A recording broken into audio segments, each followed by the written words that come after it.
Hi, this video is going to be about my theory hypothesis on how do we divorce ourselves from the government securitized entity.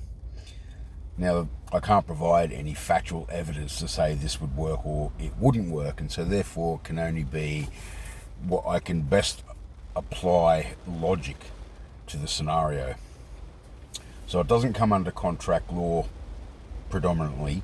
However, it is associated with what I'm going to say. The point being is this: from the videos of contract law that I've made and what I've explained in that, if you look at the part 2 where I've stated registered childbirth docs and what the word register actually means, and the document, the manifest that came back, allegedly being you. First and foremost, what you have to take into consideration is, how does anybody know who you are? You meet a stranger in the street, say the stranger dropped their wallet, and you notified him of it, and he thanks you and everything else. That is then become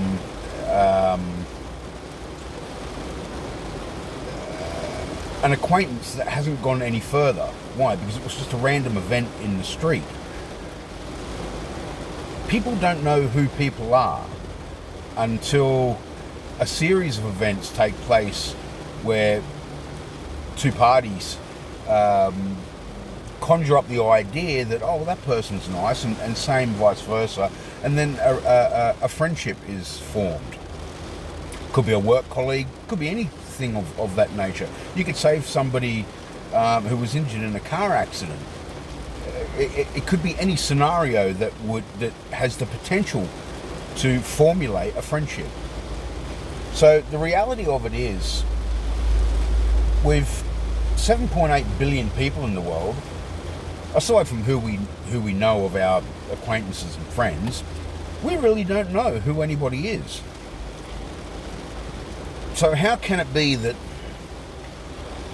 an organisation, a secret society, anybody formulate a document depicting allegedly of who we are? It's a physical impossibility. The only people who truly know who we are would be our parents and ourselves. Nobody else. Until we decide to share things about ourselves with other people that we've grown comfortable with, that we define that under a friendship or even a relationship with your respective partner. So, with all that in mind, and this one piece of document that alleges we are this entity that someone else has provided for us, the logical narrative would be, well, clearly the document has to be, at the very least, fake. Why? Because they don't know whoever made the document doesn't know who you are. They've just conjured up this perception. And so with that perception, they've assigned to you a deceased entity using your name, or the name that your parents gave you. Now, on the face of it, all documentation around the world is all issued by either the government directly or a government department. And yet none of these dead shits actually know who we are. We know within ourselves who we are. Some of us have a fairly good handle of knowing who we are not. But for the most, we've been told we're this entity, and the people that tell us we're this entity don't know us.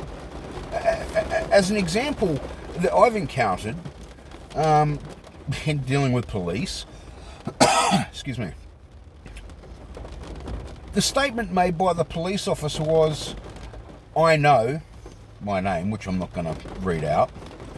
And I thought, hang on a minute, What exactly do you know of me? Do you know what I drink? Do you know what I enjoy watching? Do you know what sports I play? Do you know what I like to do for a hobby? Do you know what I like to do for my self-entertainment? No. And yet, you make a statement of fact that you know me. I know this entity. Bullshit, you know. You have an assumption based on this entity. You have no hard factual proof of who I am. You only have your perception.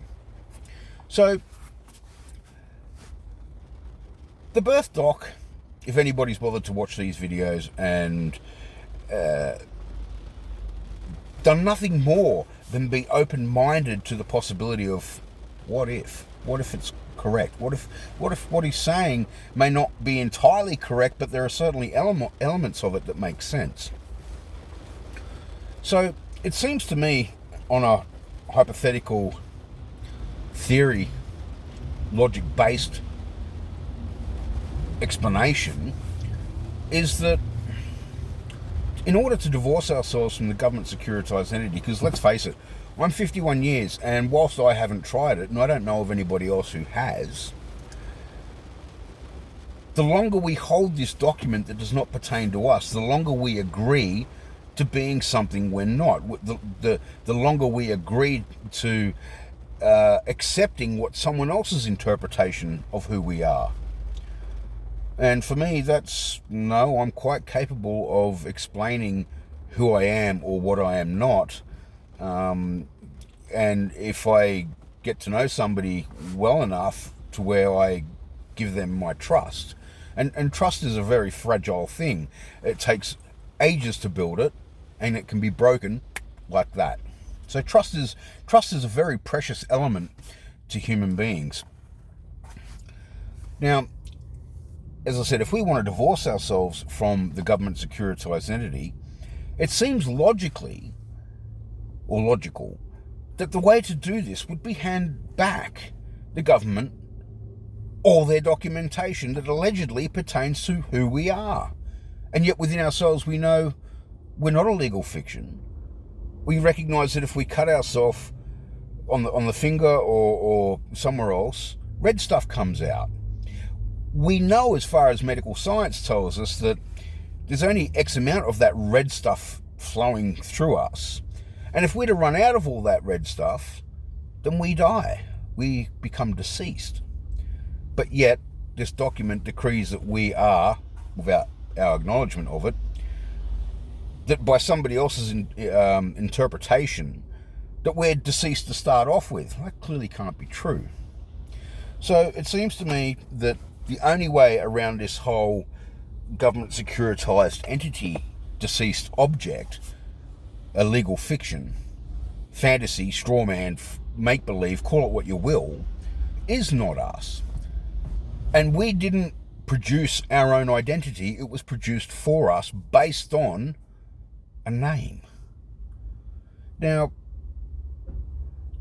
we can take a sideways step there and say, well, what if my parents actually lied on the registered birth docs and gave an alias? Then the alias would decree that I am not that entity because the name is an alias, and yet a birth certificate has been supplied, a manifest has been supplied based on that alias. So if you wanted to divorce yourself from the government securitized entity, the problem with it is that you divorce yourself from everything pertaining to it. Which means that if you ever fall on hard times where you may need government assistance, i.e. welfare, it would be fair enough to think that to divorce the government securitized entity and therefore not wanting or requiring assistance from the government for anything in your life, that by handing back all their documents, driver's license, everything else, that you would actually be severing the link between the real you and the artificial version of you. Now, the problem with it is, and I can understand it, I can comprehend it, I can see why people wouldn't want to do it, and that's because they've been kept in the dark so long of knowing who they truly are, and by the same token, have grown with this document, aiding in the perception of who they think they are. You see, there's no law, certainly not one that I've come across, that says you have to use the document you've been issued. There just simply is no law for it. But the catch is this: as far as police are concerned, because they haven't been trained in this and they've never bothered to scratch their head or their arsehole long enough to actually think sideways about this, because it's not required of them, so why should they need to? They won't accept any other form of ID except government issued ID, which kind of makes sense. Why? Because they work for a service, and that service is appointed by the state or federal government, and therefore they enforce the policies of those governments. But there's no law saying you can't have your own ID. There's no law saying you can't use your own ID, which would mean that in order to set yourself free, you would only realistically have to use your name in the Old English format, upper and lower case. Doesn't require an address. Doesn't require a date of birth. You see, and it's interesting that, like on a driver's license, I don't think it's actually. I'll just check actually before I open my mouth and stick my foot in it in the wrong sense. Okay. The driver's license in my possession says DOB 21 March 1970. DOB, never actually worded as such date of birth, just DOB. And the presumption would be for many that DOB means date of birth. But what if it actually meant death of birth? The day that you actually had a live nativity, and when the birth certificate came around, they backdated it to your live nativity. But they killed off the live nativity and replaced it with a deceased sense of the nativity. In other words, they killed off you being a living, breathing, sentient biological organism and replaced it with a deceased corporate artificial entity. So DOB can run both ways. It can be date of birth or death of birth. Just depends on on how your mind works when you actually start to think about these things. Which, hey, it's comprehensible why people don't think about these sorts of things, why they haven't needed to. Nobody's actually done anything to spark an interest for people to take a look at something, which just rolls along the narrative of keeping people dumbed down. You know, let's not ruin a good story with the truth. God. So then you would have to say that the only way to divorce yourself from this would be to hand back all their documentation. Now, this is where it starts becoming a problem. We know that police only have one mindset, and that is, oh, if you're driving a vehicle and you don't have a license, then you're driving illegally, because that's all they've been taught. That's all they know.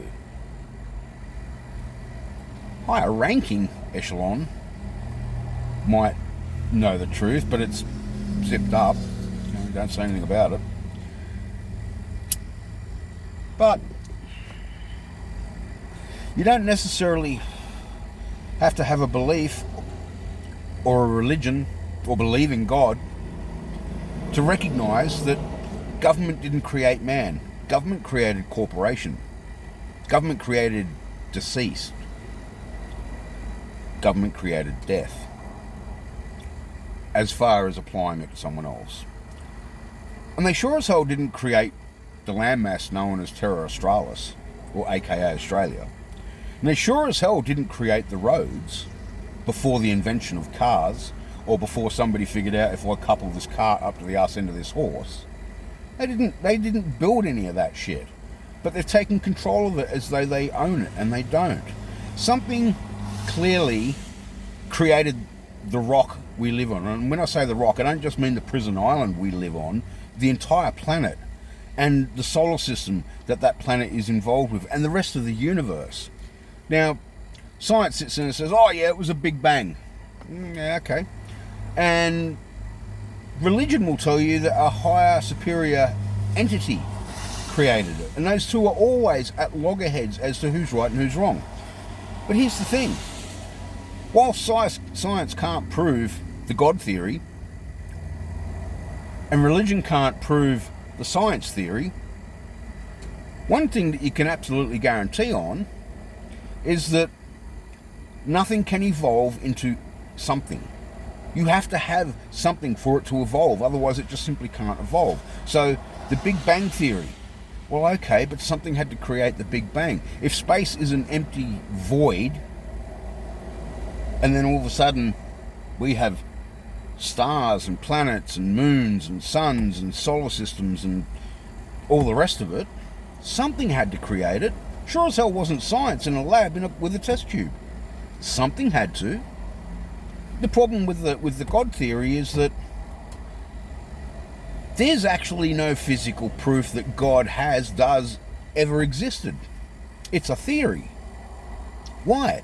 Because, as an example, the sun and the moon, weather permitting, comes up in every 12-hour radius.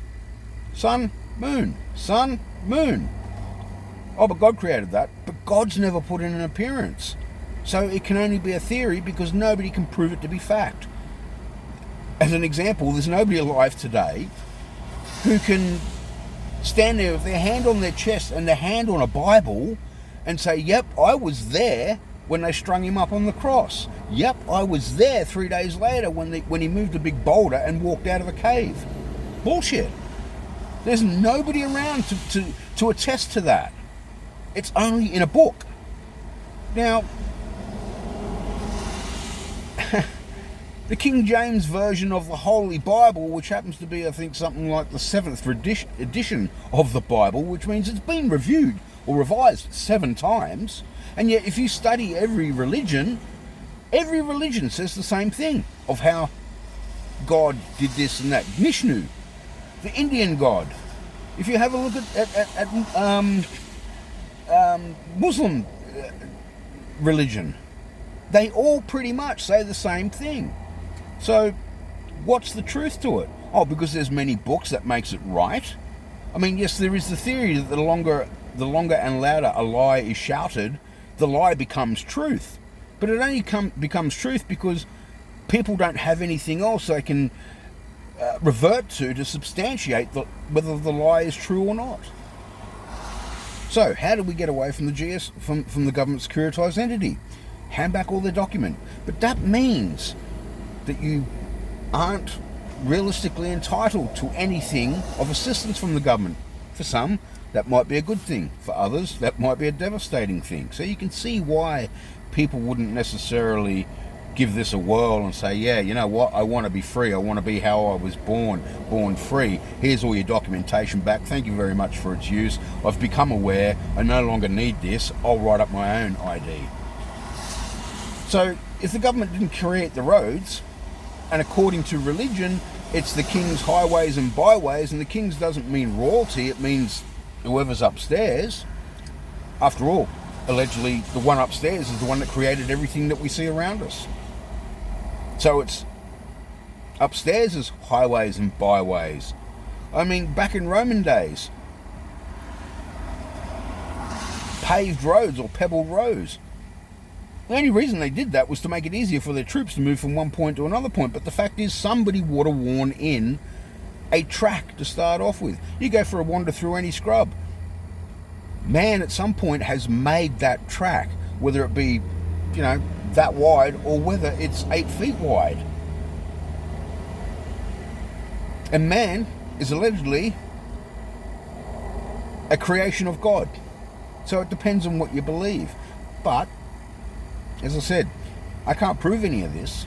So it is only logical applied theory. And theory is an unproven fact.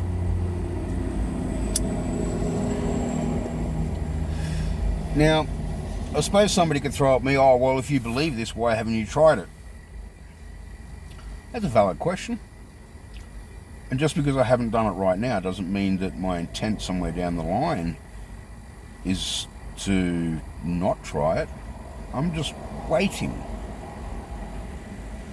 Because there's going to come a time where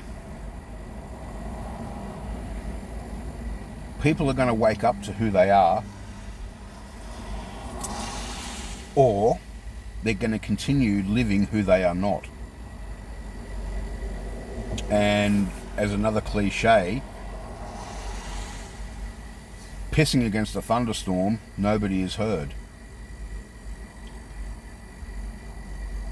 And you can bet your life if one person tries it, they're going to do their best. When I say they, I mean the government. They are going to do their best to squash it. Why? Because they don't want a momentum building. Same reason why they got rid of Novak Djokovic. It wasn't because he wasn't vaxxed. It wasn't because his visa was an issue. It was because they were in fear of his stance causing civil unrest or civil disorder based on that man's particular mentality to the whole situation of being vaxxed or unvaxxed. That's why they kicked him out. They didn't want him influencing other Australians who are critical of the government's current vaccination program to rise up and say, no, we're not having a bar of this. And even though that became the point in media of late, the reality of it is Australia was already running along the lines of dissent before Djokovic came to the country. People were already protesting, saying no to mandate vaccines and stop jabbing our kids and no to masks and everything else. So what was Jovac for the government? He was just a political scapegoat that they could utilise to try and dishearten protesters or anti-vaxxers or non-vaxxed or whatever other derogatory term that gets thrown at us. But as I said, logically, it seems that if you want to have nothing to do with the government and therefore placing yourself in a position where you can't be forced, hand them back all their documents. And sure, they might try and hand them back, but at least this time you're a little bit aware, and if they do try and hand them back, you can say thank you for the offer, but no thank you. Which means that there's no reason why you can't go to work. Why? Because you are honestly a free entity, a free man on the land. Now the problem with it is you've got to try and convince all the other brainwashed idiots out there the truth. It's pretty hard to educate stupid.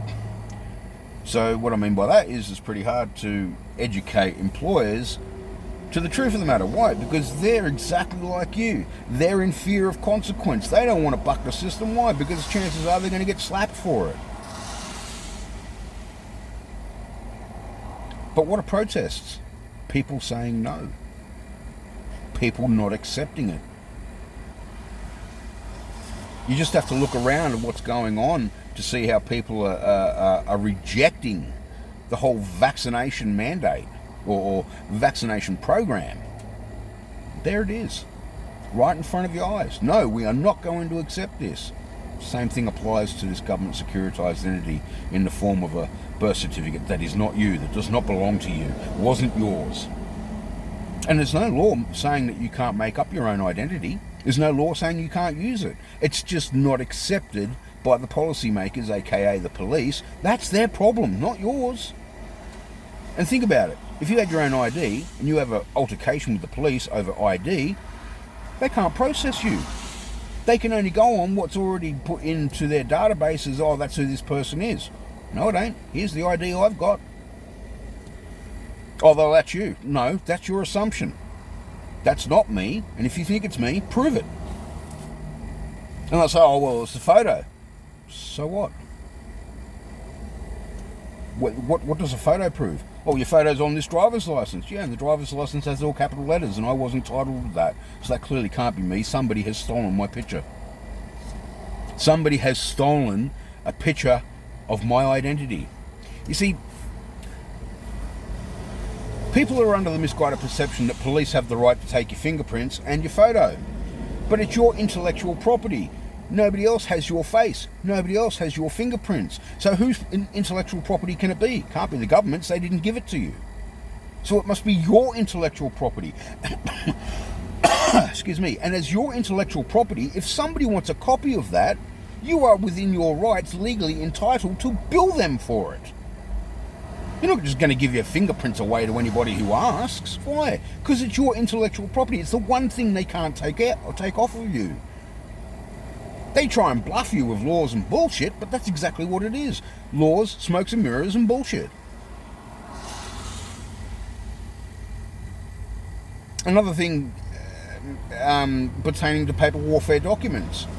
If you're going to send one, buy yourself an ink pad with red ink, pour it all over the pad, put your thumbprint on it and put it on the document. Why? That represents a live entity. So they know they're dealing with a living entity, not just somebody who has no clue. And if you were to make up your own ID, you do exactly the same thing again. You put a red thumbprint on it. In other words, I'm not yours. They won't see it that way. Why? Because they can't afford to let one fish out of the net. But it causes them heartache because they've got to try and process you. And they're going to try and process a living entity and collaborate it with a deceased entity that they know of. They just don't know it's deceased. So that's the theory behind it. Any government issued doc, library card, boat license, car license, heavy vehicle license, any documentation issued to you by the government as being you, hand it back to them.